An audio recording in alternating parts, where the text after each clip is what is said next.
They say the moon only watches. But what if it remembers? On the edge of a sleeping village, a boy named Kale used to whisper to the moon every night.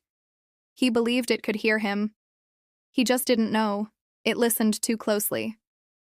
That night, the stars burned low and clouds drifted like slow ghosts. Kale stood barefoot in the meadow, staring up. His mother was sick again. He had no one else to ask for help. "If you're real," he whispered, "please, don't take her." The wind died. The crickets stopped. And then the moon blinked, a single flash, like an eye opening in the heavens. A streak of silver fell from the sky, a droplet of light, landing beside him in the grass. It wasn't cold. It pulsed, warm, alive. Inside it, something moved. He reached out. The droplet broke open, spilling silver mist that whispered his name. "Kyle!" He ran home, clutching it, the glow spilling through his fingers like liquid moonlight.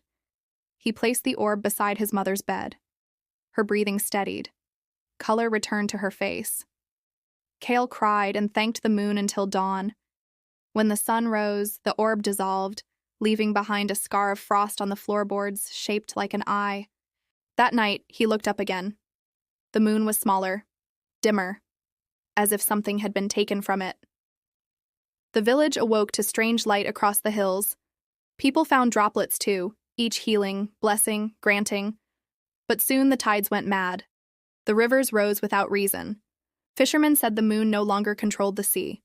It was bleeding into it. The elders warned, every wish feeds on something greater. Still, the people begged for more. Kale watched as nights grew darker, stars fading one by one. Then the moon's voice came again, soft, weary, almost human. "You took my heart," and called it mercy. The next morning, the ocean pulled itself into the sky.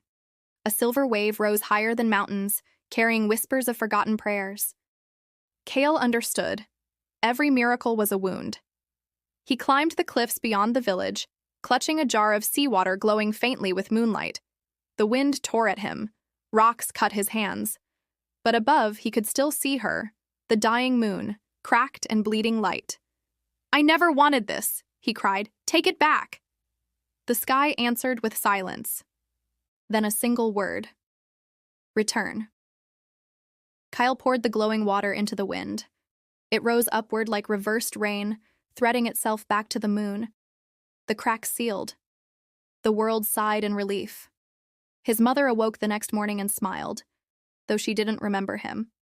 Kyle had been traded, his name forgotten from every heart he'd ever touched. Now, when you look at the full moon, you'll see a faint mark, like a child's hand pressed against glass.